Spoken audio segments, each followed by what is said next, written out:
Puji Tuhan, selamat malam Ibu Saudara semuanya. Salam, selamat berjumpa kembali malam hari ini dalam online discipleship revival total ministry. Oke, malam hari ini kita akan kembali melanjutkan pelajaran kita. Ini adalah bagian yang kedua tentang kesembuhan memori, ya, kesembuhan memori. Oke, Saudara, kesembuhan memori. Nah, bicara kesembuhan memori, kita yang sering lakukan adalah, atau dengan istilah yang lebih keren biasanya dipakai istilah kesembuhan batin. Nah saudara, kenapa ini dilakukan? Karena kita tahu banyak sekali file-file atau sampah-sampah yang sering mengotori dalam kehidupan manusia. Sehingga banyak hal yang tersimpan, ya bukan hanya itu berdampak secara fisik, tapi kadang-kadang hal-hal itu juga mengendap di dalam memori manusia itu. Nah, tapi kabar baiknya adalah seperti yang sudah kita bahas di bab pertama, Tuhan Yesus diutus oleh Allah Bapa dan dia menyatakannya ketika khotbah di sinagog. Dia mengutip ya pernyataan dari kitab Yesaya pasal 61 ayat 1 sampai 3, Roh Tuhan ada padaku. Oleh karena Tuhan mengurapi aku, Ia telah mengutus aku untuk menyampaikan kabar baik. Kabar baiknya apa? Kabar baiknya adalah, ya, Ia merawat orang-orang yang remuk hati, orang-orang yang luka batin, orang-orang yang bermasalah. Itu adalah objek atau target daripada pelayanan Tuhan Yesus. Nggak heran selama khususnya 3,5 tahun dalam pelayanan Tuhan Yesus, kita melihat Tuhan Yesus selalu dikerumuni dengan orang-orang yang penuh dengan masalah. Dan kita tahu banyak hal yang telah dilakukan dan dikerjakan oleh Tuhan Yesus. Tuhan Yesus yang sama, dulu, sekarang, sampai selama-lamanya, tak pernah berubah. Nah, sekarang bagaimana cara bekerjanya? Cara bekerjanya adalah dia mengetuk setiap pintu hati orang-orang yang percaya, lalu orang yang membuka hati. Sekarang Yesus masuk ke dalam hati setiap orang yang percaya itu. Yesusnya ada di dalam kita. Yesus yang punya misi menyembuhkan luka-luka batin itu, sekarang melalui para hamba-hamba Tuhan yang mengerti tentang pelayanan Tuhan Yesus ini, mereka boleh melakukan pelayanan kesembuhan batin. Nah saudara, apa yang dilakukan ketika seseorang melayani kesembuhan batin? Yang dilakukan adalah menghapus memori, ya, penghapusan memori. Jadi semua file yang ada di dalam memori manusia itu, ya, yang tidak berguna, yang bikin Anda jadi berat dan lemot itu, nah itu minta Roh Kudus untuk dibongkar. Lalu setelah mengapung sudah kelihatan manifestasinya ada, tugasnya hamba Tuhan hanya satu. Hanya bilang, aku hapus dalam nama Tuhan Yesus. Aku cuci dalam nama Tuhan Yesus. Aku cabut dalam nama Tuhan Yesus. Jadi merupakan kerja kolaborasi, ya, antara Tuhan Yesus dengan Roh Kudus dan juga hamba-hamba Tuhan yang melakukan pelayanan kesembuhan batin tersebut. Nah, saudara, sekarang kita lihat, ya. Ternyata banyak sekali orang-orang yang perlu pelayanan seperti hal tersebut. Kenapa? Ketika seseorang, ya, banyak tekanan, banyak masalah, banyak file yang berat di dalam memorinya itu, biasanya manifestasinya dalam kehidupannya adalah mereka selalu merasa takut, mereka selalu merasa gelisah, penuh dengan kekhawatiran. Kenapa seperti itu? Karena file-file yang ada di memori Anda yang terdalam ini sering dimunculkan oleh si jahat. Untuk apa? Untuk memunculkan satu rekaman-rekaman buruk, ya. Nah, dan itu menjadi sumber kegelisahan, menjadi sumber kekhawatiran yang terus-menerus terjadi di dalam kehidupan Anda. Kalau ada orang, ya, dia menghadapi orang yang galak, atau badannya besar bawa golok ya, lalu takut, Anda tahulah takutnya karena apa? Takut mati karena disabet sama golok itu. Tapi kalau seseorang itu ya nggak ada yang mengancam gitu ya, diam-diam ketakutan sendiri, khawatir terus dalam kehidupannya. Nah, bagaimana menolong orang seperti itu? Saya menemukan berapa kali kasus yang seperti ini. Ketika seseorang minta didoain, saya tanya, emang apa yang mengancam hidupmu?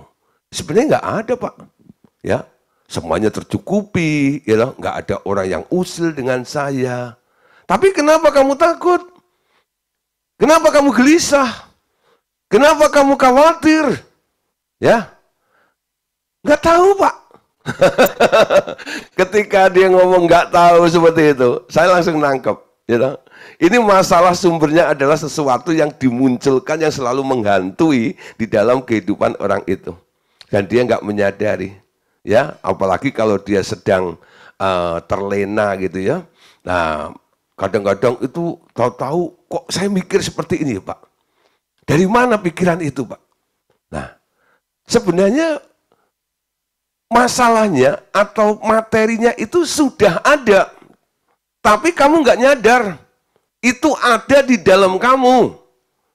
Nah, mungkin sudah terpendam jauh ya, pada waktu mungkin Anda masih kecil, masa remaja dan sebagainya. Kamu nggak ingat lagi peristiwa itu, tapi sebenarnya ya masalah itu belum diklarifikasi, belum diselesaikan, belum diangkat, belum lenyap dalam kehidupan Anda. Tapi dulu sudah nggak ngapa-apa loh, Pak. Betul. Karena Pak, dia tertimpa dengan masalah yang baru. Sehingga Anda merasa, itu sudah enggak. Padahal masih, saudara. Dan itu ditekan dengan masalah yang baru, ditumpuk dengan masalah yang baru, akhirnya ya jadi file yang ada ditumpukan paling bawah. Nah, di sini kita kalau minta Roh Kudus untuk membongkar, nanti Roh Kudus akan mengaduk jiwa Anda. Nah, di situ biasanya Anda mulai diingat-ingatkan dengan hal-hal yang seharusnya cepat kita buang dari kehidupan kita semuanya. Nah, saudara, jadi hal-hal yang seperti ini harus cepat-cepat dibereskan. Amin. Nah, Bapak Saudara, malam hari ini kita akan melanjutkan bagian yang kedua. Tugas daripada seorang hamba Tuhan adalah ya. Oke, masuk bagian yang kedua. Oke. Oh, sorry.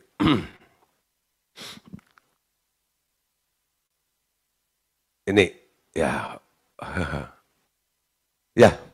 Tugas daripada seorang hamba Tuhan adalah mencari akar masalah, ya. Nah, setiap masalah ada akar penyebabnya, ya. Jadi pokok masalah itu entah nanti kalau sudah bermanifestasi atau muncul dalam kehidupan kita, mungkin itu jadi masalah psikologis, berbagai masalah, masalah ekonomi, masalah keamanan, masalah politik, masalah sosial, dan berbagai macam. Semua itu sebenarnya sumbernya dari akar ini. Ya, ada yang namanya akar masalah. Sebab utama tentu karena dosa Adam yang menyebabkan perpisahan dengan Tuhan. Dan menjerumuskan umat manusia ke dalam cengkraman kekuasaan si iblis. Jadi akar masalahnya yang pertama adalah karena dosa, ya, dosa Adam yang menyebabkan perpisahan dengan Tuhan, lalu menjerumuskan manusia itu ke dalam cengkraman si iblis. Tetapi tanpa alasan yang membuka celah, iblis dan anak buahnya tak mudah menyiksa dan membinasakan manusia. Nah, saudara, jadi si iblis itu walaupun ya dia punya beribu satu macam masalah atau aneka ragam ya yang bisa ditransfer atau dilemparkan kepada kita semuanya, ditularkan atau kepada semua orang. Tapi saudara, kalau orang itu nggak membuka celah, iblis nggak bisa apa-apa.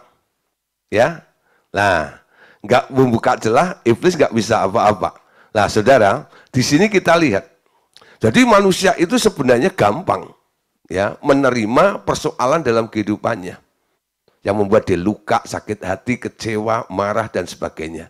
Tapi sebenarnya kita juga bisa ya tidak terkena dampak itu. Kalau apa? Kalau tidak memberi kesempatan kepada iblis atau membuka celah. Nah, ketika kami melayani, saudara, kadang-kadang kami mencoba untuk mencari tahu kapan masalah itu bisa terjadi dalam kehidupan orang ini. Kenapa iblis bisa mengganggu? Kenapa iblis bisa memberikan masalah-masalah kepada orang tersebut? Nah, kapan itu terjadinya? Dan apa yang menyebabkan sampai akhirnya iblis bisa melakukan sesuatu kepada orang tersebut? Nah, itu kami harus mencari, saudara, ya. Nah, itu tugas hamba Tuhan tadi.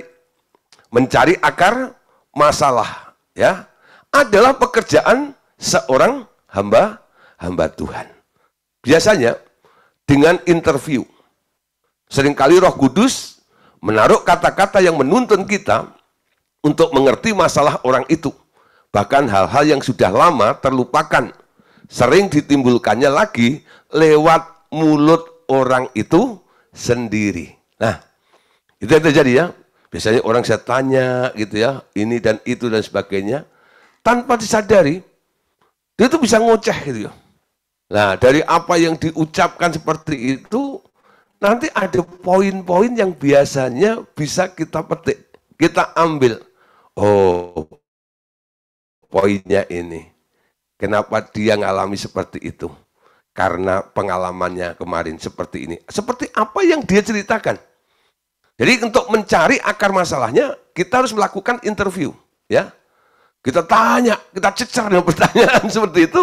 Lalu dari mulutnya dia menjawab, dari jawabannya itu pasti akan ada poin-poin yang kira-kira yang bisa kita ambil dan kita putuskan, simpulkan untuk menjadi alasan atau dasar ya kita nantinya untuk melayani orang tersebut. Selain itu, saudara, memang dibutuhkan juga sebuah karunia. Karunia marifat adalah yang terbaik dalam pelayanan konseling. Karena olehnya hal-hal yang tertutup dibukakan oleh Roh Kudus sehingga pelayanan akan lebih cepat dan tepat. Ya, nah, dia ada dua hal, saudara, untuk mencari akar masalah. Yang pertama dengan interview. Kita cari, suruh ngaku, dan sebagainya. Yang kedua, kita mengandalkan karunia Roh Kudus. Izinkan Roh Kudus untuk membongkar. Walaupun orangnya sendiri mungkin ya jaim, nggak mau mengakui, nggak berani mengakuinya karena malu, gengsi, dan sebagainya. Tapi kalau mahrifat ya itu ada pada Anda bisa mengetahui. Hingga Anda bisa menyatakan. Dan orang tersebut nggak bisa mengelak. Biasanya karena apa? Karena perkataan mahrifat itu biasanya seperti pedang bermata dua, tajam sekali. Walaupun dia harus malu, walaupun dia harus gengsi untuk mengakunya, tapi mau nggak mau dia harus bilang iya. Karena apa? Karena itu pekerjaan Roh Kudus. Ingat, saudara, perempuan Samaria yang berjumpa dengan Tuhan Yesus. Ketika Tuhan Yesus dengan karunia mahrifatnya menyatakan, panggil suamimu. Saya nggak punya suami. Ya, dia gengsi, dia malu untuk mengakuinya. Lalu Tuhan Yesus bilang, betul, kamu memang nggak punya suami. Ya, panggil 5 yang ada di rumahmu itu, dan yang baru dapat lagi 1 tadi di jalan, itu memang semua bukan suamimu. Kaget dia. Lalu tunduk kepada Tuhan, masalahnya diselesaikan, betul? Itu pekerjaan karunia mahrifat. Walaupun orangnya gengsi, ya malu untuk mengakuinya, tapi kalau Roh Kudus menyatakan, akar masalah itu akan terbongkar semuanya, betul? Dan perempuan itu akhirnya bisa mengalami penyembuhan, kelepasan, pemulihan. Karena apa? Tuhan Yesus mampu untuk menemukan akar masalah dari orang tersebut. Ini tugas daripada seorang hamba Tuhan. Dalam rangka melayani kesembuhan batin khususnya. Kalau Anda melayani penyakit luar, saudara, Anda bisa tahu dong, orang itu mungkin sakit matanya, sakit tangannya, sakit kakinya, betul? Tapi kalau perkara sakit batin, siapa tahu, ya toh? Apa dan di mana, Anda nggak akan ngerti. Anda harus melakukan interview dulu, supaya dari hatinya itu akan ngomong, mengeluarkan perbendaharaannya, sehingga ada yang mungkin muncul, lalu Anda bisa mendeteksi. Kalau tidak, butuh satu karunia. Tuhan, biar mahrifatmu mengetahui hal-hal yang tersembunyi, yang ada di dalam relung hatinya. Sehingga kita bisa mengerti kenapa dia mengalami khawatir, masalah, cemas, dan sebagainya itu. Akarnya apa? Penyebabnya di mana? Yohanes 16 ayat 13. Nah, oke, sebelumnya karunia marifat adalah yang terbaik dalam pelayanan konseling, karena olehnya hal yang tertutup dibukakan oleh Roh Kudus sehingga pelayanan akan lebih cepat dan tepat. Ya, Yohanes 16 ayat 13. Tetapi apabila ia datang, yaitu roh kebenaran, ia akan memimpin kamu ke dalam seluruh kebenaran. Sebab ia tidak akan berkata-kata dari dirinya sendiri, tetapi segala sesuatu yang didengarnya itulah yang akan dikatakannya, dan ia akan memberitakan kepadamu hal-hal yang akan datang. Ya. Nah, di sini diambil contoh dalam Yohanes 1 ayat 48 sampai ayat 51. Ini tentang Natanael. Kata Natanael kepadanya, bagaimana engkau mengenal aku? Jawab Yesus kepadanya, sebelum Filipus memanggil engkau, aku telah melihat engkau di bawah pohon ara. Ya, terus Natanael ya kepadanya, Rabi, engkau anak Allah, engkau raja orang Israel. Ayat 50, Yesus berkata, apakah karena aku berkata kepadamu, aku melihat engkau di bawah pohon ara, maka engkau percaya? Engkau akan melihat hal-hal yang lebih besar daripada itu. 51. Lalu kata Yesus kepadanya, sesungguhnya aku berkata kepadamu, engkau akan melihat langit dan malaikat-malaikat Allah naik turun kepada anak manusia. Nah, saudara, di sini yang di headline nih ya, Yesus berkata, aku melihat. Ya, aku melihat. Pertanyaannya, jarak antara Tuhan Yesus dan Natanael itu jauh. Mungkin ketutupan gedung atau ya pohon-pohon atau orang-orang banyak dan sebagainya. Sebelum Filipus memanggil engkau dan engkau datang di sini, aku tahu kamu tadi duduk di bawah pohon ara, kan? Nangkep saudara ya? Nah, apa yang dilihat oleh Tuhan Yesus adalah sesuatu yang sebenarnya bukan dilihat dengan mata jasmani. Tapi Yesus melihat dengan mata rohnya. Ya, tentang seseorang yang namanya Natanael ini. Nah, sama saudara. Dalam pelayanan inner healing biasanya Tuhan kadang-kadang ya, dia seperti memutar film ya. Tokohnya adalah orang yang Anda layani itu. Mungkin masa kecilnya, mungkin masa remajanya, mungkin masa mudanya, atau peristiwa-peristiwa di masa-masa lampau, di mana Anda belum pernah kenal dengan orang itu pada saat itu. Karena orang ini kan baru datang ketika orang membawa orang ini kepada Anda, bukan? Jadi Anda baru mengenal orang itu 1 jam yang lalu. Lalu Anda layani. Tapi Tuhan akan menyatakan seolah-olah Anda sudah melihat, Anda tahu tentang kehidupan orang itu dari masa kecil sampai dia bertemu dengan Anda. Anggap ya. Itu namanya mahrifat. Kadang-kadang Tuhan memberikan satu kayak film gitu, lalu Anda melihat. Aku kok melihat ya, ada anak kecil begini, ya. Dia digendong, lalu ditaruh di pinggir jalan, ditinggal pergi, dia nangis, tidak diperhatikan, tidak dihiraukan, ya. Nah, baru beberapa jam kemudian diambil lagi, dibawa pulang, ya, sambil dijewer telinganya. Nah, tapi siapa ya itu ya? Nah, baru ketika Anda ngomong seperti itu, anak orang itu teringat, Pak, itu masa kecil saya loh, Pak. Saya diperlakukan seperti itu oleh mama saya, ya. Nah, bisa terjadi seperti itu. Jadi pengalaman-pengalaman buruk di masa lampau, orang ini bisa menjadi sumber masalah yang sedang dihadapi hari ini oleh orang tersebut. Ini tugas daripada hamba Tuhan untuk mencari akar masalahnya.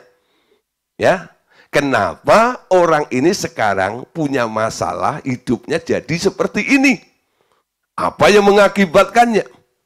Nah, saudara, jadi perkara-perkara di masa lalu belum dibereskan, belum disembuhkan. Filenya ada. Bahkan kadang-kadang, saudara, kalau kita mulai inner healing orang ini, dia bisa merasakan betapa sakitnya, betapa pedihnya, betapa lukanya, walaupun itu peristiwanya dialami pada masa kecilnya. Ya, ketika Anda ngomong tentang hal itu gitu, dia mulai nyesek misalnya. Kenapa? Pak, saya merasakan sakit banget loh. Kapan dia dipukul? Masa kecil. Kok rasa sakitnya masih dirasakan hari ini? Nah, saudara, ini pekerjaan roh. Roh itu nggak bisa lenyap. Kalau nggak dilenyapkan, ya harus diklarifikasi di sini, harus dibereskan, ya. Walaupun peristiwanya sudah berlalu, tapi sejarah masa lalu ini pun harus dihapus. Filenya harus diangkat dari orang tersebut. Ya, saudara, kadang-kadang pengalaman-pengalaman buruk yang pernah kita alami di masa lalu, itu jangan dibawa terus. Orang ikut Tuhan Yesus itu kan dijadikan ciptaan baru. Amin. Yang lama sudah berlalu, yang baru sudah datang. Amin. Jangan hidup di masa lalu. Ya, masa lalu itu sekarang bukan menjadi dasar kehidupan Anda. Ya. Ketika Anda menjadi ciptaan baru, walaupun mungkin ada orang yang mengingatkan sekalipun, ada yang pernah mengalami seperti ini dan itu yang dimaksud adalah Anda bisa dengan iman berkata, itu bukan aku. Karena hidupku bukannya aku lagi, tetapi Kristus yang ada di dalamku. Betul? Hidup yang aku hidup itu bukan hidup masa lalu, tapi hidup masa kini ketika aku berjumpa dengan Tuhan Yesus dan berjalan dengan Tuhan Yesus. Ya. Jadi jangan terus menjadi kenangan, tahu enggak gitu ya. Dulu saya begini, dulu saya begitu. Saya kadang-kadang gemes. Kalau ada beberapa orang terus bernostalgia, ya, dengan masa lalunya, dengan cerita kepedihannya, dengan cerita kesengsaraannya, dengan cerita penderitaannya, ya, dia pikir dia hebat gitu ya, dia pikir dia tambah baik. Enggak, saya bilang, itu sampah yang harus dibuang semuanya. Aku melupakan semua yang ada di belakangku dan mengarahkan hidup kepada apa yang di hadapanku. Semua hal-hal di masa lalu, kata Paulus, adalah sampah. Artinya apa? Itu harus dibuang. Amin. Kalau Anda nggak mampu untuk membuang, datang ke bengkel. Ya, nanti saya bantu. Ya, untuk angkat, untuk buang. Tapi kalau sudah diangkat, dibuang, jangan diambil lagi. Jangan dikenang lagi. Anda harus hidup menjadi manusia baru, ciptaan baru di dalam Tuhan. Nah, saudara, masalah manusia itu kadang-kadang juga bukan hanya karena satu tindakan dari orang lain di sekitar Anda, ya. Lalu Anda terdampak karena Anda jadi korban dari sebuah peristiwa. Tapi kadang-kadang, saudara, yang lebih kadang-kadang sulit untuk ditemukan, ketika Anda punya statement, ya, punya satu keinginan, bahkan karena statement keinginan itu, ya, itu menyangkut faktor, ya, mungkin kesulitannya ada gitu, Lalu Anda mungkin harus melibatkan beberapa orang atau Tuhan sekalipun, lalu Anda membuat janji di dalam hati Anda. Ya, ada orang ya, dia berdoa, Tuhan kalau Engkau tolong saya, aku mau gini, aku mau itu. Ada yang tahu? Nggak ada ya. Hanya Anda dengan Tuhan. Janji itu Anda ucapkan? Enggak, kadang-kadang. Janji itu baru Anda pikirkan. Munculnya dari mana? Dari dalam hatimu. Karena didukung, didorong oleh sebuah keinginan. Ketika Anda menginginkan sesuatu, hatimu bergejolak. Ya, kadang-kadang untuk mencapainya, Anda kadang-kadang berjanji. Ya, berjanji. Mungkin juga janji dalam hati itu bisa merupakan sebuah kesepakatan. Ya, antara Anda dengan orang lain.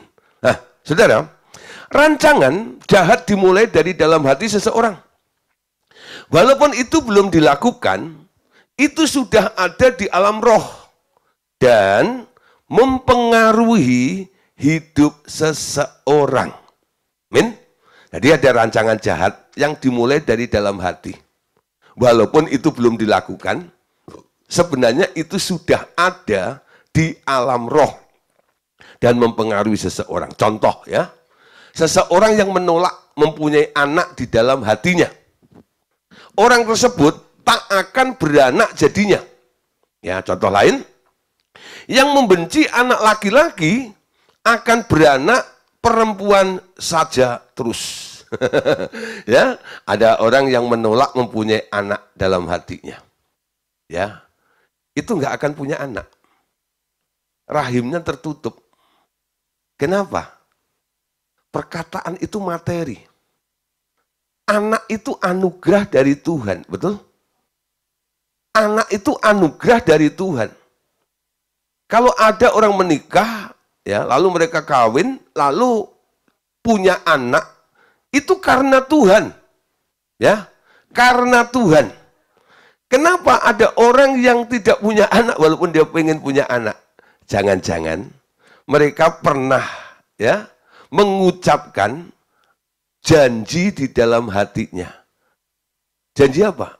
Dia menolak mempunyai anak walaupun itu dalam hatinya. Ya.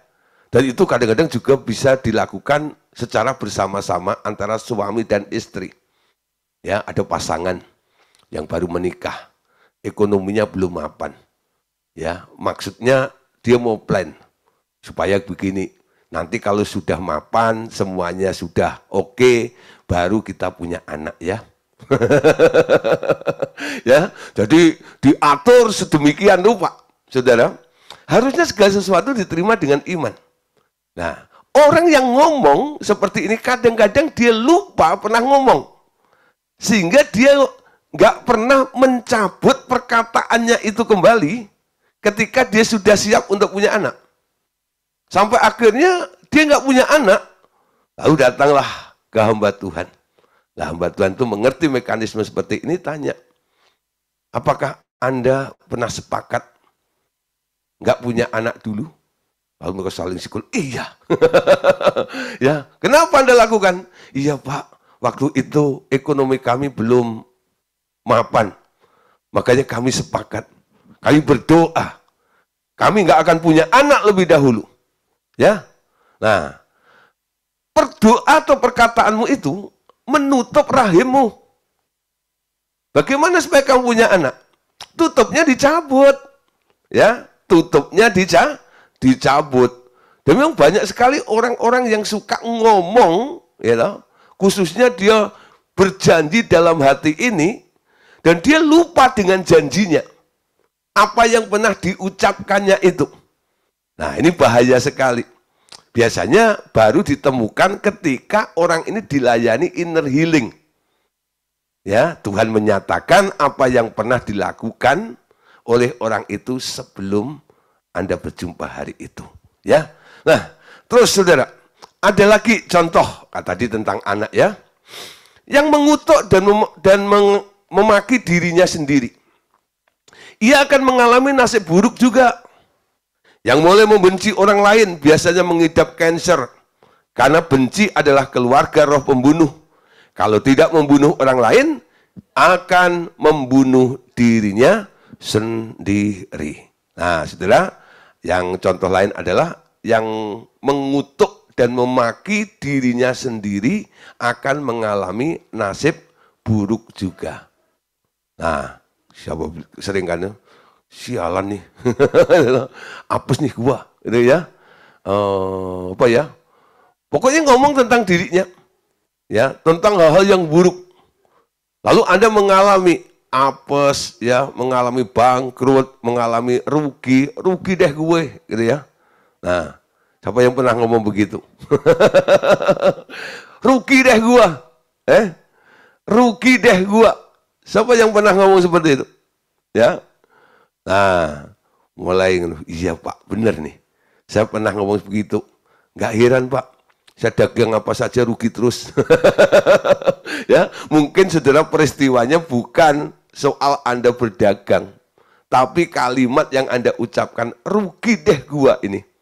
Nah, itu saudara akan Anda alami. Anda akan mengalami nasib buruk seperti apa yang Anda ucapkan. Mengutuk dan memaki dirinya sendiri. Dasar gua bodoh, ya, dasar gua pelupa, ya, dasar gua apa lagi? Nah, banyaklah, ya saya nggak mau ngomong. Ini kan contoh saja, bukan untuk saya. Saya orang pintar, ya. Saya orang bijaksana, saya orang berhikmat karena Tuhan Yesus ada di dalam diri saya.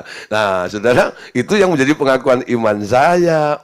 Saya itu orang yang paling tajam dalam ingatan, amin. Ya, saya orang yang bukan pelupa, ya. Walaupun nama orang kadang bingung.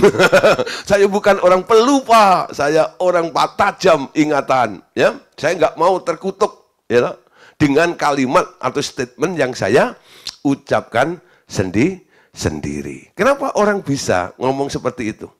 Karena dipengaruhi keadaannya. Memang faktanya kan begitu, Pak. Ya, walaupun faktanya seperti itu, Anda bisa bernubuat untuk dirimu sendiri.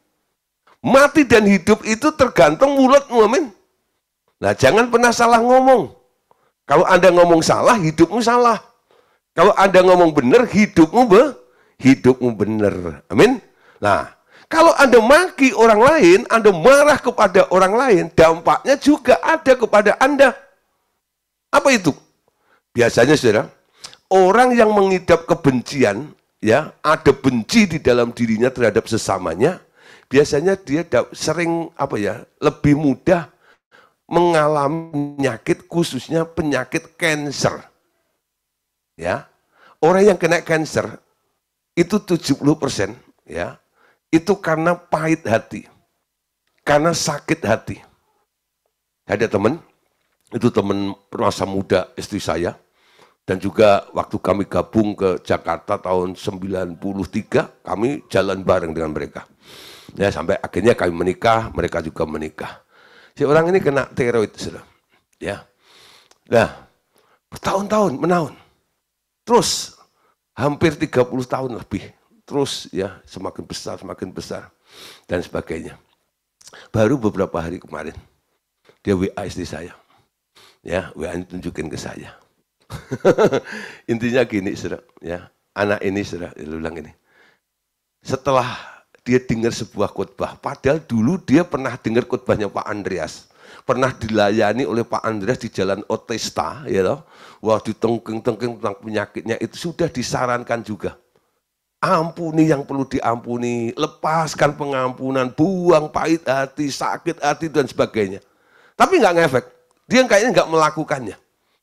Sampai akhirnya berapa minggu yang lalu, dia itu dengar khotbah hamba Tuhan dari Cungkok. Karena dia jago Mandarin, jadi dia dengar, ya, khotbah dari Cungkok itu, dan akhirnya dia itu menyadari, oh, semua itu terjadi karena aku pahit, aku kecewa, aku nggak bisa mengampuni. Dia ambil sikap, saudara, mengampuni yang perlu diampuni, orang-orang yang perlu diampuni, semuanya diampuni. Lalu dia cek ke dokter, dokter bilang, stop semua obat. Karena apa? Tiroidmu sudah sembuh. Lalu dia kirim WA seperti itu. Ini orang sudah tahu kebenaran 30 tahun yang lalu, betul? Itu orang lama di revival Total Ministry. Itu awal-awal, ya ini Febo inget tuh mesti. Ya. Zaman di Walter Mongon CD. Singer bareng istri saya, lu nggak tahu? Lu tahu ya? Nah, itu tahun-tahun itu. Ya. Awal-awal. Itu pelajaran sudah dapat kan? Di KPP kursus pelayanan pribadi. Tapi baru merema ketika dia mendengar khotbah dari orang Cungkok ini. Ya. Lalu dia menyadari dan dia mulai praktekkan. Total sembuh. Nah, saudara, orang cancer itu, ya, biasanya kalau kita cek, ya, itu karena apa? Luka hatinya, dia nggak bisa mengampuni. Kalau dia mengampuni, saudara, wah, itu akar kepahitan, itu bisa menyembuhkan. Kalau dicabut, saudara, itu kansernya juga bisa disembuhkan. Kenapa?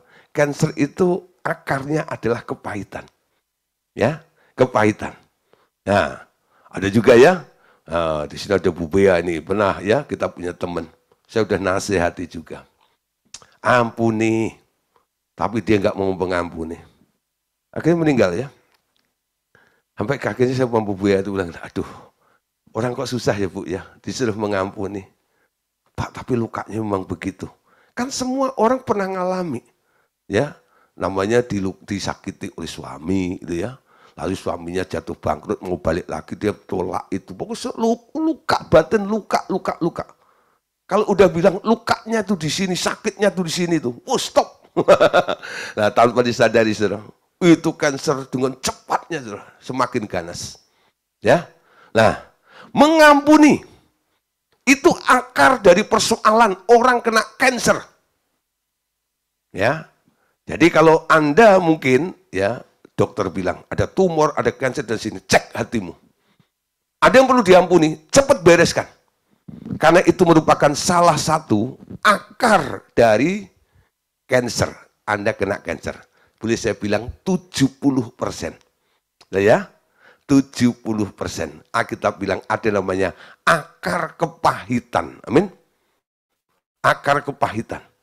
Nah, itu tumor atau kanker itu kalau sudah ya, kalau itu keluar, sudah pernah satu kali saya mendampingi Ibu Dorcas Daud. Itu pelayanan, ada orang datang ke Kopo Permai. Dilayani, saya pakai gitar, saya nyanyi-nyanyi, saya nyembah. Sementara Bu Daud sama Pak Daud itu tengking-tengking orang itu. Nah, awalnya kami enjoy memuji menyembah Tuhan. Tahu kami ya merasa ada sesuatu ya. Kok aroma ruangan ini kok jadi amis seperti itu ya? Ada apa? Nah, biasanya kalau orang ditengking, dalam pelepasan, kami siapkan koran di depannya kan. Nah, bukan berarti itu kita suruh muntah, enggak. Hanya jaga-jaga saja kalau ada sesuatu. Tahu-tahu saudara, di atas koran itu ada segumpal darah ini. Ya, ada daging mentah gitu, dia serabut akar-akarnya seperti itu. Dan setelah ngalami seperti itu, orang ini cek ke dokter, tumornya hilang. Itu keluar melalui mulut, saudara. Itu pernah kami lihat, ya, waktu pelayanan seperti itu. Ya, jadi kanker tumor itu sebenarnya banyak, ya, mulainya terjadi karena orang itu nggak bisa mengampuni atau pahit hatinya. Ya, nah, saudara, Yesaya pasal 32 ayat 36, ayat yang ke-6, sorry. Yesaya 32 ayat 6. Sebab orang bebal mengatakan kebebalan, dan hatinya merencanakan yang jahat, yang bermaksud murtad dan mengatakan yang menyesatkan tentang Tuhan, membiarkan kosong perut orang lapar dan orang harus kekurangan minuman. Ya, hatinya merencanakan. Janji dalam hati itu merupakan rencana. Ya, rencana secara roh itu sudah jalan. Walaupun faktanya secara fisik, secara materi itu belum Anda lakukan. Tapi apa yang Anda pikirkan, apa yang Anda ucapkan di dalam hati itu sudah bisa disebut sebagai plan atau rencana. Terus kisah 5 ayat 4. Selama tanah itu tidak dijual, bukankah itu tetap kepunyaanmu? Dan setelah dijual, bukankah hasilnya itu tetap dalam kuasamu? Mengapa engkau merencanakan perbuatan itu dalam hatimu? engkau bukan mendustai manusia, tetapi mendustai Allah. Anda tahu kisahnya? Kisah Ananias dan Safira. Kenapa dia melakukan berani berdusta di hadapan Petrus dan di hadapan Roh Kudus, di hadapan Allah ini? Karena dimulai dengan kesepakatan. Rencana. Dibisik-bisik. Orang lain nggak tahu. Jangan ngomong-ngomong. Siapa yang di sini juga nih? Jangan ngomong-ngomong. Gitu. Jangan kasih tahu dia. Ya. Lalu Ananias dan Safira itu sepakat di hadapan Petrus. Ya. Padahal Petrus dengan karunia marifat sudah berkata, bukankah tanah ini sebelum dijual milikmu dan setelah dijual juga milikmu? Tapi dia kan sudah sepakat. Dia nggak mau mengakui di hadapan Petrus dua-duanya, betul? Apa yang dirancang itu dilakukan sampai mengakibatkan apa? Game over. Mati dua-duanya. Kamu bukan mendustai manusia, tapi kamu mendustai Allah. Memang aku nggak tahu. Ya, itu bahasa hariannya. Tapi Tuhan tahu. Memang aku nggak dengar kamu ngomong apa. Tapi Tuhan dengar apa yang kamu ucapkan. Betul? Walaupun diucapkan di tempat tersembunyi. Walaupun itu di dalam hatimu. Itu sudah menjadi materi di alam roh. Hati-hati saudara. Jangan sembarang mengucapkan ini. Betul? Nah, kalau Anda banyak ketimpa masalah sana sini, ya. Jangan-jangan itu mungkin karena ucapanmu sendiri. Hati-hati dengan ucapan. Ya. Sekarang saya mulai berpikir, lebih baik saya diem. Ya. Daripada ngomong sana sini, ujung-ujungnya nanti kebentur sana sini. Sudah, gitu loh. Ya. Lah mulai belajar. Yang rugi siapa? Bukan orang lain, bukan orang yang Anda omongin. Yang rugi Anda sendiri nanti. Apa yang Anda ingin, apa yang Anda rancangkan, ya nggak terjadi, nggak terrealisasi, kita yang uring-uringan sendiri. Nah itu loh contohnya ya. Contoh lain saudara, hal-hal yang buruk, ya walaupun itu sepele. Hal-hal buruk, betapa sepele sekalipun, harus segera dibereskan sejak muncul di dalam hati. Karena ia akan membuahkan hal-hal buruk bagi dirinya sendiri maupun orang lain. Amin. Nah, ini salah satu akar masalahnya. Janji di dalam hati. Yang ketiga, saudara, akar masalah. Ya, pengampunan. Tidak mudah bagi siapapun mengampuni seseorang yang telah melukai hatinya. Tetapi bila ia mengerti bahwa meneruskan dendam dan kebencian adalah tak sehat, dan membuat ia justru tak diampuni oleh Allah Bapa, maka walaupun berat, bila saja ia mau mengucapkan pengampunan terhadap orang yang dibencinya, ia akan melepaskan beban yang menekan di hatinya.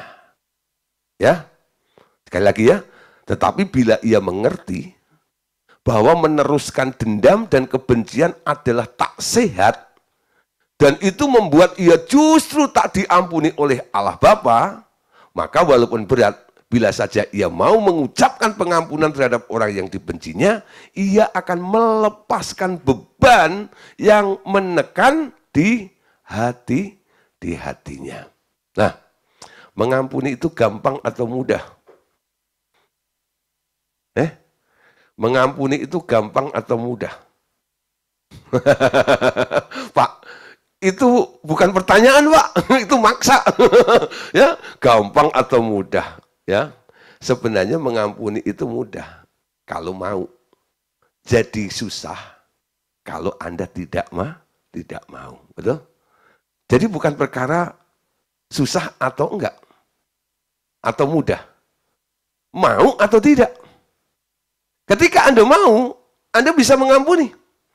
Ketika Anda enggak mau, Anda nggak bisa mengampuni, betul? Nah, dimulai dengan kerelaan. Mau mengampuni. Konsekuensinya besar loh, saudara. Kalau kamu mengampuni orang, kamu akan diampuni oleh Bapakmu. Kalau kamu nggak mau mengampuni, kamu tidak diampuni oleh Bapakmu. Jadi jangan Anda berpikir, oh Tuhan pasti mengampuni saya. Nanti dulu. Ingat cerita Alkitab. Ada orang yang telah diampuni karena punya utang 10.000 talenta. Ketika dia keluar, ketemu dengan temannya yang punya hutang 100 dinar, temannya dicekik, dimasukkan dalam penjara. Dilaporkan kepada raja yang telah membebaskan utangnya 10.000 talenta. Apa yang terjadi? Hak pengampunannya dicabut. Nggak jadi aku ampuni. Jebloskan dia dalam penjara. Betul? Kenapa dia dijebloskan kembali ke dalam penjara padahal sudah pernah diampuni? Karena tidak mengampuni orang yang bersalah kepadanya. Makanya Yesus mengajarkan dalam doa Bapa kami. Ampunilah kesalahan kami seperti kami telah mengampuni orang yang bersalah kepada kami. Ampunilah kesalahan kami seperti. Jadi Anda sekarang mengerti kenapa Allah bisa mengampuni Anda. Karena Anda bisa mengampuni orang yang bersalah kepada Anda. Kalau Anda nggak bisa mengampuni orang yang bersalah kepada Anda, apakah Tuhan bisa mengampuni Anda? Tuhan tidak akan mengampuni. Ini prinsip ditulis dalam Alkitab. Nah, dampaknya apa? Orang yang hidup di luar pengampunan atau kasih karunia Allah, hidupnya jadi berat. Orang yang diampuni oleh Tuhan, hidupnya pasti enteng. Kalau hidupmu berat, jangan-jangan saudara, Anda masih menyandang beban, nggak mengampuni orang, betul ya? Nggak mengampuni orang. Nah, saudara, bisa disimpulkan begini. Mengampuni orang adalah sarana kita sendiri mendapat pengampunan. Amin. Mengampuni orang lain adalah sarana untuk kita sendiri mendapat pengampunan. Nah, sesudah terjadi pemberesan, walaupun hanya pemberesan di dalam roh, yakni berdoa, mengampuni kesalahan seseorang tanpa bertemu muka dengan orang yang bersangkutan, membereskan perkara itu di hadapan Tuhan, itu akan membebaskan dia dari hutang dosanya sendiri kepada Tuhan. Dan dampaknya apa? Kelegaan yang besar akan terjadi. Amin. Markus 11:25. Jika kamu berdiri untuk berdoa, ini syarat, saudara. Ampunilah dahulu sekiranya seseorang bersalah terhadap kamu, supaya juga Bapakmu yang di surga mengampuni akan kesalahan-kesalahanmu. Ini prinsip. Kalau kamu berdiri untuk berdoa, ampunilah dahulu sekiranya seseorang bersalah terhadap kamu. Siapa yang salah? Bukan Anda. Yang salah adalah orang itu. Siapa yang perlu diampuni? Orang yang bersalah. Amin. Terhadap siapa? Terhadap kamu. Tujuannya? Supaya juga Bapakmu yang di surga mengampuni akan kesalahan-kesalahanmu. Amin. Nah, kadang-kadang kita sulit untuk mengampuni, karena kita itu cenderung untuk menyalahkan orang lain. Menghakimi. Karena kita menghakimi, kita akhirnya menghukum orang itu. Karena kita menghukum orang itu, akhirnya kita nggak bisa mengampuni. Lukas 6 ayat 37, perhatikan. Janganlah kamu menghakimi, maka kamu pun tidak akan dihakimi. Janganlah kamu menghukum, maka kamu pun tidak akan dipersalahkan. Ampunilah, dan kamu akan diampuni. Amin. Jadi cara memandang orang, jangan ada selumbar, ya, jangan ada balok di mata, betul ya? Nah, cara menghakimi. Lalu apalagi kalau Anda memvonis orang dengan menghukum orang itu. Ampuni, ya, adalah kuncinya. Perhatikan saudara, sikapmu terhadap orang lain. Apakah engkau merasa tak senang, merengut, ya, cembetut, ya, melihat seseorang dan hatimu menjadi tak suka, atau bahkan bila nama seseorang disebut saja di depanmu dan engkau bereaksi kurang nyaman, pasti ada goresan dan luka di dalam dirimu. Nah, saudara, Coba saudara. Ada nama seseorang disebut. Di doa ibuku, namamu disebut. Ketika nama itu disebut, saudara. Nah coba, ya, ketika orang menyebut nama Yesus, Yesus, muka kita bersinar, amin. Ada pengharapan, ada sukacita. Kenapa? Yang disebut nama Yesus. Tapi kalau yang disebut tetanggamu yang suka usil terhadap Anda, ya, kira-kira wajahmu tetap bersukacita atau Anda mulai cembetut? Ya. Nah, mulai terapi, saudara, ya. Kalau Anda merasa ada seseorang yang belum bisa Anda ampuni, sebut nama orang itu. Dengungkan terus. Ya, kalau perlu Anda rekam gitu ya, lalu Anda bunyikan terus. Nama orang itu, nama orang itu, nama orang itu. Sampai saudara Anda dengar nama orang itu tuh Anda nggak marah, Anda nggak sakit, betul ya? Bahkan Anda akan berpikir sama seperti ketika Anda mendengar nama Yesus. Amin. Yesus yang mana? Yesus yang baik, Yesus yang murah hati. Gitu? Ketika nama itu disebut. Kalau nama itu disebut lalu Anda masih marah, merasa nggak senang, ya, nggak suka, reaksi nggak nyaman, itu tandanya di dalam dirimu masih ada goresan luka. Ada goresan dan luka di dalam dirimu. Ya. Ada goresan dan luka di dalam dirimu. Sebut namanya. Sebut nama itu untuk ngecek saja. Amin. Nah, caranya gimana untuk itu? Bereskan, ya. Bereskan dengan teliti.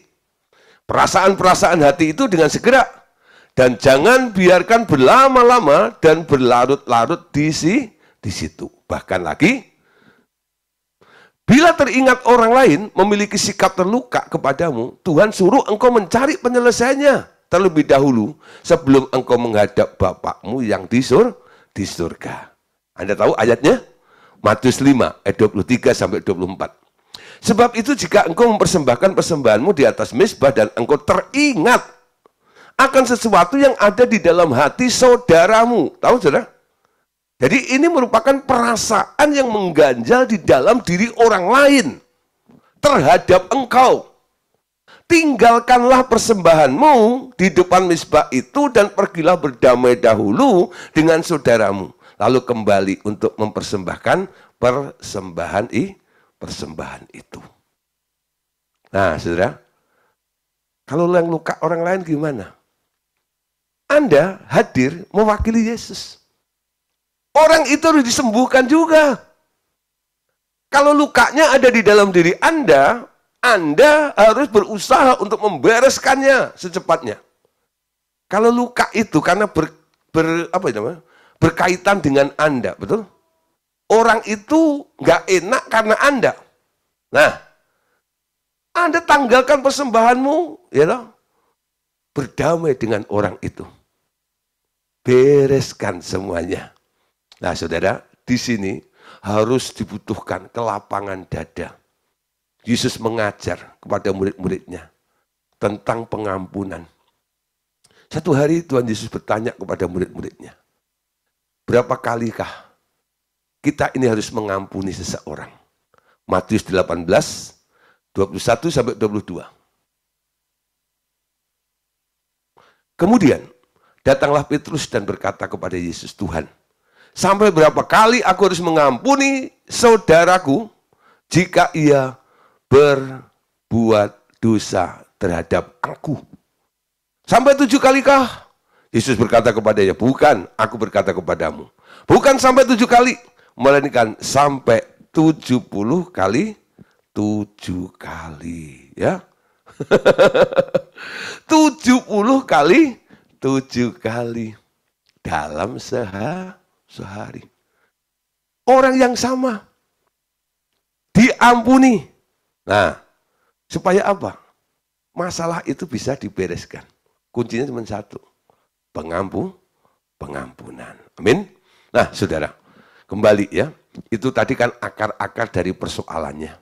Karena orang nggak bisa mengampuni, akhirnya masalah itu terus menempel, baik di dalam orang lain maupun dalam diri orang itu.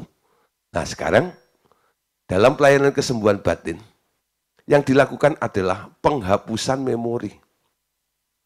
Ya, menghapus memori. Bagaimana Allah yang sempurna itu dapat melupakan dosa-dosa kita? Ia menghapus rekaman dosa itu dari ingatannya dan tidak berusaha lagi mengingat-ingatnya. Ya, He forgives and forgets. Demikian pula rekaman buruk dalam memori kita dapat dihapus dengan mengusir rekaman itu keluar. Jadi bagaimana Allah bisa mengampuni, ya, melupakan dosa-dosa kita? Caranya apa? Dia hapus dari ingatan, ya. Rekaman itu suatu peristiwa disimpan sebagai gambar-gambar yang berupa roh. Disimpannya di dalam sel-sel otak seseorang. Tetapi semua roh harus tunduk di bawah kuasa nama Tuhan Yesus. Jadi bila dihapus, disuruh keluar dalam nama Tuhan Yesus dari memori, dia akan lenyap selamanya dari memori itu. Nah, saudara, Tuhan yang menyuruh Petrus untuk mengampuni 70 kali 7 kali, dia bukan hanya bikin sebuah teori, tapi dia praktekkan juga. Bagaimana dia bereaksi menghadapi manusia yang terus-menerus melakukan kesalahan. Lalu datang minta ampun pada Tuhan. Tuhan mengampuni, betul? Berapa kali? Siapa di sini ketika berdoa Tuhan ampuni saya, lalu Anda mendengar jawaban begini? Apa? Minta ampun lagi? Kemarin kan sudah saya ampuni. Siapa yang pernah dengar begitu?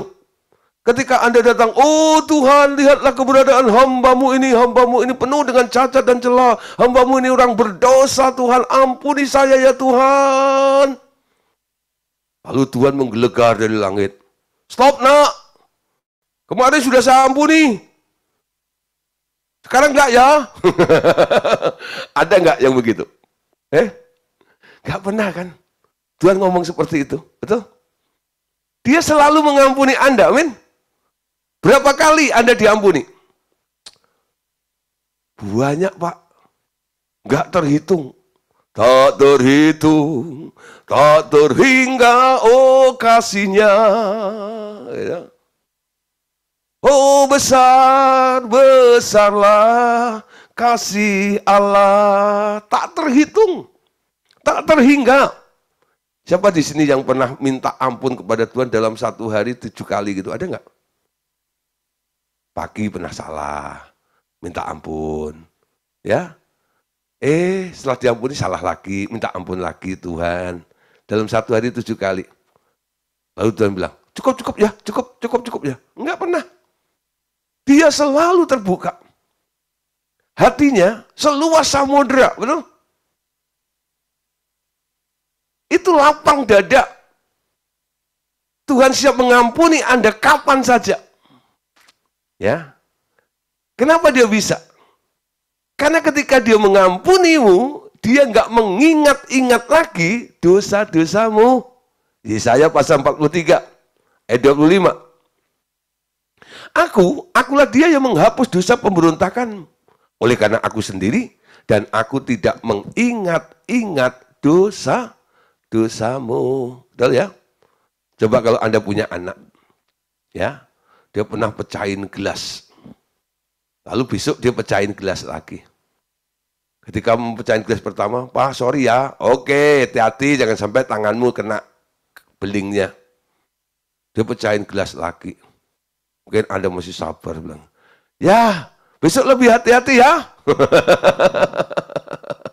Ya, pecahin gelas lagi ya, sampai 3-4 kali. Ya, Anda mulai bilang, sampai kapan gelas ini kamu pecahin terus? Kita masih butuh gelas tahu. Lalu Anda mulai ungkit. Tahu nggak? Sudah berapa gelas yang kau pecahkan? Hari Senin, Selasa, Rabu, Kamis, Jumat, Sabtu, Minggu. Dalam sebulan ini setiap hari kamu pecahin gelas. Kurang lebih ada 30 gelas yang udah kamu pecahin. Tahu? Saudara, bayangin saudara, 30 gelas diungkit. Saudara, kalau Tuhan Yesus bilang, seumur hidup Anda, dari kecil Anda minta ampun sampai hari ini, kira-kira berapa juta kesalahan? Pernahkah Tuhan bilang ini? Ini sudah 10 juta ya kesalahanmu. Udah cukup ya. Aku kan Tuhan. Kalau cuma mengampuni 1000, ya aku nggak besar. Kalau udah jutaan kayak begini, gimana coba? Tuhan nggak begitu. Dia terus mengampuni Anda sampai hari ini. Loh? Anda pun juga harus begitu. Amin. Nah, dia tidak mengingat-ingat dosamu. Ketika dia ampuni, semua pelanggaran dosamu, catatan dosamu dibuang ke tubir-tubir laut. Lalu di atasnya dikasih pelampung, dikasih tulisan, no fishing, dilarang mancing. Ya, semua udah ditenggelamkan di sana. Kalau Anda tanya sama Tuhan, Tuhan, dosaku kemarin apa? Tuhan bilang, yang mana? Yang kemarin loh Tuhan, enggak inget, karena aku enggak mau nginget lagi. Ya, ini kunci, orang yang enggak mengingat kesalahan orang lain, hidupnya jadi enteng. Orang yang selalu mengingat-ingat kesalahan orang lain, hidupnya jadi berat. Amin. Kenapa hidupmu berat? Hidup sendiri aja udah berat. Ditambah masalah orang lain. Anda lebih berat lagi. Betul? Nah, harus hidup untuk di dalam Tuhan. Amin. Nah, saudara, kalau sudah terjadi masalah, harus dibereskan. Amin. Dibereskan, pemberesan masalah. Ini pertanyaan dari Pak Andreas kepada Allah Bapa. Pak Andreas bertanya begini, saudara, kepada Allah Bapa. Bapak, apakah memori buruk masa lampau seseorang dapat dihapus begitu saja dengan mudah? Jawabannya, saudara, perhatikan, tentu saja tidak. Ya, jadi ini pertanyaan chatting antara Pak Andreas dengan Allah Bapa. Bapak, apakah memori buruk masa lampau seseorang dapat dihapus begitu saja dengan mudah? Jawabannya, tentu saja tidak. Kenapa? Surga lebih teliti terhadap aturan-aturan daripada di atas bumi. Engkau tak dapat menghapus memori seseorang sebelum kasusnya diselesaikan dahulu. Ya? Apa yang membuat Bapak itu sulit menghapus kesalahan-kesalahan semuanya itu? Apa yang membuat Bapak itu sulit menghapus memori buruk masa lampau dalam diri seseorang? Kalau orang itu nggak mau membereskan masalahnya dengan sesamanya, dengan orang lain, dengan dirinya sendiri, Tuhan nggak bisa berbuat apa-apa. Jadi Tuhan butuh, dia mau lihat action Anda dulu. Memang aku berkuasa, aku hebat, tapi aku tunggu. Kamu mau nggak membereskan dulu masalahmu itu dengan sesamamu? Baru nanti Bapak mudah untuk melenyapkan. Nah, alasannya lain begini, saudara. Ya, nah, kalau tidak, ya, kenapa Bapak tuh ngomong seperti tadi? Pengadilan akhir zaman akan menjadi tak berguna. Aku yang membuat hukum-hukum dan anakku yang menyempurnakan sampai kepada hal-hal yang detail. Pengadilan akhir zaman akan menjadi pengadilan yang paling adil yang pernah ada. Engkau harus menyelesaikan kasusnya sebelum rekamannya boleh dihapus dari kitabku itu. Anda tahu ada 2 kitab.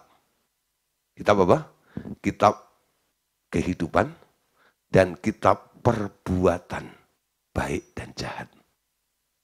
Ada yang dicatat di situ. Setiap masalah yang diklarifikasi, yang dibereskan, itu catatannya dihapus. Kalau nggak dibereskan, catatannya masih ada. Ketika nanti kita dikumpulkan, kedua kitab itu dibuka, saudara, kalau ada peristiwa yang belum terselesaikan di situ, pengadilan itu harus dilaksanakan juga di akhir zaman nanti. Oleh sebab itu, kita harus melakukan pembersihan, pemberesan selama kita masih ada di bumi ini. Supaya nanti dalam pengadilan akhir zaman itu, ketika buku catatan perbuatan baik dan jahat dibuka, kasusmu sudah nggak ada lagi di sana. Namamu hanya tertulis dalam buku kehidupan. Anda langsung lolos. Amin. Ya. Imamat 5 ayat 5 sampai 6. Jadi apabila ia bersalah dalam satu perkara itu, haruslah ia mengaku dosa yang telah diperbuatnya itu. Ini hukumnya ya. Dan haruslah ia mempersembahkan kepada Tuhan sebagai tebusan. Salah karena dosa itu seekor betina dari domba atau kambing menjadi korban penghapus dosa. Dengan demikian, imam mengadakan pendamaian bagi orang itu karena dosanya. 1 Yohanes 1:9. Jika kita mengaku dosa kita, maka ia setia dan adil, sehingga ia akan mengampuni segala dosa kita dan menyucikannya kita dari segala kejahatannya. Ya, bagi Tuhan sebenarnya bisa dilakukan ya. Galatia 6 ayat 8 sampai 9. Sebab siapa yang menabur dalam dagingnya, ia akan menuai kebinasaan. Ada hukum tabur tuai dari dagingnya.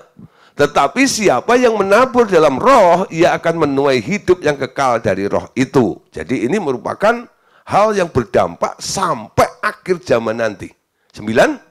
Janganlah kita jemu-jemu berbuat baik, karena apabila sudah datang waktunya, kita akan menuai jika kita tidak menjadi lemah.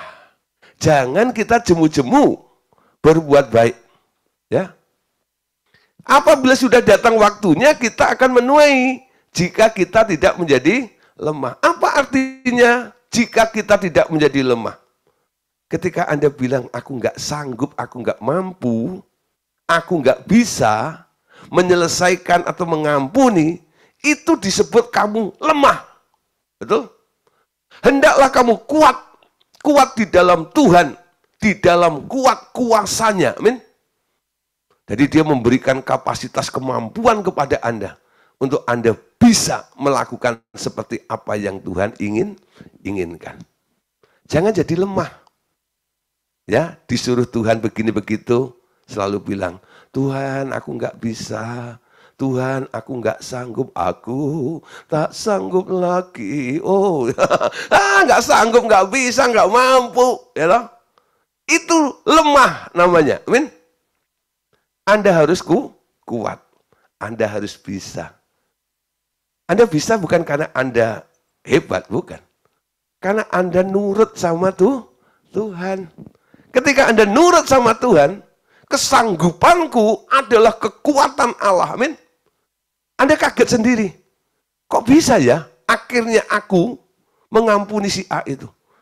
Kok bisa ya akhirnya aku menyelesaikan, membereskan masalah ini?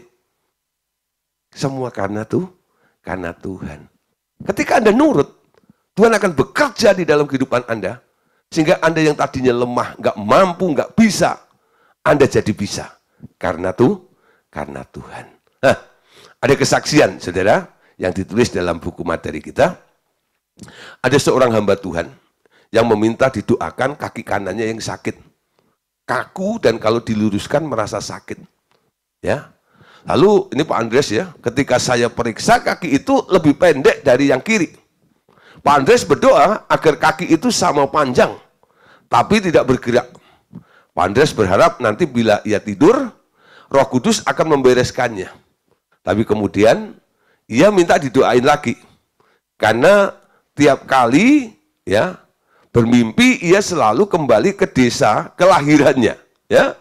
Ketika Pak Andres berdoa dan menghapus semua ingatan masa lampaunya tentang tempat kelahirannya itu, tiba-tiba ia mengacungkan tangannya dan berkata, saya tiba-tiba diingatkan oleh Roh Kudus bahwa saya ketika kecil sering mencuri uang papa saya.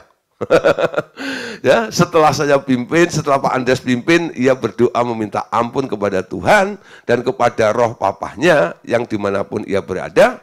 Lalu Pak Andres melakukan, yaitu hapus memori masa kanak-kanak itu. Tiba-tiba saudara, kakinya yang sakit segera sembuh dengan sendirinya. 2 minggu kemudian, ketika Pak Andreas jumpa lagi dengan dia, ya, ketika Pak Andreas kan ingatkan lagi masalah dia mencuri uang ayahnya waktu kecil, dia menyangkalnya dan berkata bahwa itu tak pernah ia lakukan. Dia sudah lupa sama sekali tentang mimpi masa kanak-kanaknya dan lupa tentang dosa masa kecilnya, bahwa ia suka mencuri uang ayahnya karena sudah dihapus sempurna dosa rekamannya dari memorinya sampai bersih.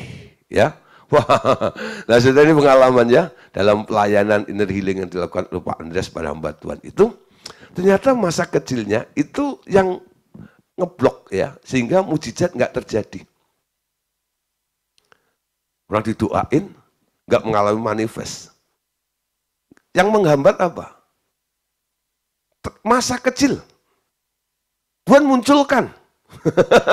Ya, dia bilang, oh iya aku dulu suka curi duit papa. Beresin kalau macam, 2 hari kemudian ditanya, gimana? Dulu kamu waktu kecil suka mencuri? Enggak. Nah, saudara bayangin, saudara. Itu apa yang terekam di dalam memori ini, yang bisa dimunculkan kapan saja oleh siapa saja, betul? Nah, dalam kasus ini Roh Kudus yang memunculkan, betul? Nah, tapi ketika didoakan, lalu nggak terjadi apa-apa, itu alasan atau peristiwa di masa kecil itu dipakai oleh si iblis untuk apa? Menjadi alat untuk klaim, orang ini nggak pantas, nggak layak untuk disembuhkan. Ketika Roh Kudus bekerja, dinyatakan, lalu Pak Andreas bertindak. Dihapus nih dari memorinya. Orang itu sudah nggak punya sejarah masa itu. Iblis nggak punya alat buktinya. Betul? Bersih, saudara. Jadi penghapusan memori itu penting kadang-kadang. Untuk apa? Semua apa yang ada di memori Anda itu di alam roh menjadi sebuah materi. Kenapa doa Anda kadang-kadang terhalang? Kadang-kadang iblis pakai, saudara. Apa yang terekam di dalam memori itu diangkat untuk menjadi alat bukti, sehingga membuat Anda nggak bisa diberkati oleh Tuhan. Jadi pelayanan kesembuhan batin itu dampaknya banyak. Bukan hanya untuk hal-hal yang sedang Anda alami di saat ini juga. Tapi juga untuk kedepannya, supaya blessing, supaya berkat Allah itu mengalir dalam kehidupan Anda dan rencana Allah itu terus berjalan dengan lancar di dalam kehidupan kita semuanya. Amin. Nah, saudara, tadi dikatakan apa yang kita lakukan kalau nggak dibereskan itu berdampak nanti ketika ada penghakiman di akhir zaman. Kita mengenal ya, ada kitab di tahta putih. Pendapatmu benar tentang kitab-kitab yang berisi catatan perbuatan orang-orang mati yang akan dibuka bersama-sama. Tidak lain adalah memori setiap orang. Jadi catatan itu adalah memori setiap orang. Termasuk bagian memori yang tersembunyi itu juga akan dibuka. Nah, di sini diambil contoh. Dalam hal seseorang kehilangan memori karena kecelakaan yang rusak. Hanya unit penyimpanan atau hard disk di dalam tubuh jasmani saja. Sedang yang di alam rohnya masih ada.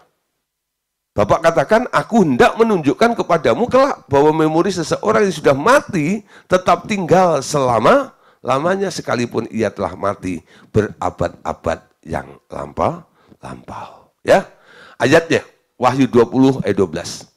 Aku melihat orang-orang mati besar dan kecil berdiri di depan tahta itu, lalu dibuka semua kitab dan dibuka juga sebuah kitab lain, yaitu kitab kehidupan. Orang-orang mati dihakimi menurut perbuatan mereka berdasarkan apa yang ada tertulis di dalam kitab-kitab itulah. Yang tertulis dalam kitab itulah sebenarnya apa yang masih ada di dalam memori setiap orang. Nah, penutup, saudara. Memberkati. Ya. Memberkati orang yang mengutuk kita adalah cara untuk menolak kutuk itu agar tak berlaku kepada kita. Jadi kalau ada orang yang mengutuk Anda, jangan balik mengutuk. Berkatilah orang yang mengutuk Anda. Ya. Karena dengan berbuat demikian kita mengaku bahwa kita beda dengan mereka. Kita berada di dalam berkat, maka hanya berkat yang dapat kita berikan. Dan itu juga adalah panggilan kita di dalam Kristus menjadi tukang memberi, memberkati dunia yang telah kena kutuk ini. Itu menyebabkan hidup kita juga berada di dalam berkat terus menerus. Amin. Jangan lupa, selain kita punya PR untuk membongkar semua hal-hal yang masih tersimpan sebagai file-file di dalam diri kita, di memori kita. Sekarang ada satu hal, tindakan iman. Ya, apapun yang terjadi, apapun yang engkau alami, apapun yang engkau hadapi, cuma satu. Ingat panggilan Anda. Panggilan untuk menjadi berkat. Berkati siapa saja. Termasuk memberkati musuhmu. Berkati orang-orang yang menganiaya kamu. Ayatnya ada. Lukas 6 ayat 27 dan 29 sampai 29. Tetapi kepada kamu yang mendengarkan aku berkata, kasihilah musuhmu. Berbuatlah baik kepada orang yang membenci kamu. Berkatilah orang yang mengutuk kamu. Berdoalah bagi orang yang berbuat jahat terhadap kamu. Siapa saja yang menampar pipimu, yang satu berikanlah juga kepadamu pipi yang lain. Dan siapa saja yang mengambil jubahmu, biarkanlah juga ia mengambil bajumu. Siapa yang diberkati, saudara? Berkatilah orang yang mengutuk kamu. Berdoalah bagi orang yang berbuat jahat terhadap kamu. Kalau perintah ini, saudara, Anda dengungkan, Anda kasih tahu kepada orang-orang dunia. Jawabannya apa? Enak main. Ya loh, enak main, itu ya. Berkati orang yang mengutuk. Orang mengutuk, ya balas dikutuk lah. Ya. Berdoa terhadap orang yang jahat. Ya kita berdoa orang yang kasih duit saya lah. Ya. Bukan orang yang berbuat jahat kepada saya. Tapi Alkitab bilang, berkatilah orang yang mengutuk kamu, berdoalah bagi orang yang berbuat jahat terhadap kamu. Dengan demikian kamu akan jadi anak bapakmu yang di surga. Bapakmu penuh dengan berkat. Bapakmu penuh dengan kasih. Terus ayat penutup. 1 Petrus 3. Ayat 8 sampai ayat yang ke-10. Akhirnya, hendaklah kamu semua seia sekata, seperasaan, mengasihi saudara-saudara seiman, penyayang dan rendah hati. Dan janganlah membalas kejahatan dengan kejahatan atau caci maki dengan caci maki. Tetapi sebaliknya hendaklah kamu memberkati, karena untuk itulah kamu dipanggil untuk memperoleh berkat. Sebab siapa yang mau mencintai hidup dan mau melihat hari-hari baik, ia harus menjaga lidahnya terhadap yang jahat dan bibirnya terhadap ucapan-ucapan yang menipu. Ya, nah, saudara, ini akhir daripada kesembuhan memori pelajaran kita. Nah, malam hari ini kita percaya apa yang telah Tuhan sampaikan, Tuhan singkapkan kepada kita semuanya. Sekarang tinggal kita mempraktekannya. Banyak orang kadang-kadang, wah, nunggu dilayani, ya loh, nunggu ditengking ini dan itu. Sebenarnya prinsipnya harus kita lakukan. Bisakah engkau mengampuni? Bisakah engkau melupakan? Ya. Nah, tesnya tadi, kalau Anda benci dengan seseorang, sebut nama orang itu. Ketika nama orang itu Anda sebut, terus Anda marah, Anda bergejolak, Anda jengkel, segala macam, itu tandanya masih ada goresan di hatimu. Datang pada Tuhan, Tuhan sembuhkan aku. Ketika Anda berkata, Tuhan sembuhkan aku, jawaban Tuhan cuma satu, ampuni saja. Ketika Anda bisa mengampuni, goresannya hilang. Amin. Anda tinggal bilang, cabut semuanya, lepas di dalam nama Tuhan Yesus. Dengan mudah seperti itu, ya. Nah, kecuali sudah bandel banget, ya, Anda boleh datang ke bengkel, ya, supaya dioprek. Kalau perlu turun mesin. Turun mesin biayanya mahal. Cukup lama. bongkar pasang. Tapi kalau kesadarannya sudah dibangun seperti ini, itu paling gampang, ya. Kalau goresan body gitu kalau macam ya, itu dikompon sedikit aja, sudah mulus lagi. Amin. Oke, saudara-saudara, puji Tuhan, malam hari ini sudah kita selesaikan tentang kesembuhan memori. Oke, Tuhan Yesus memberkati kita semuanya. Amin. Oke.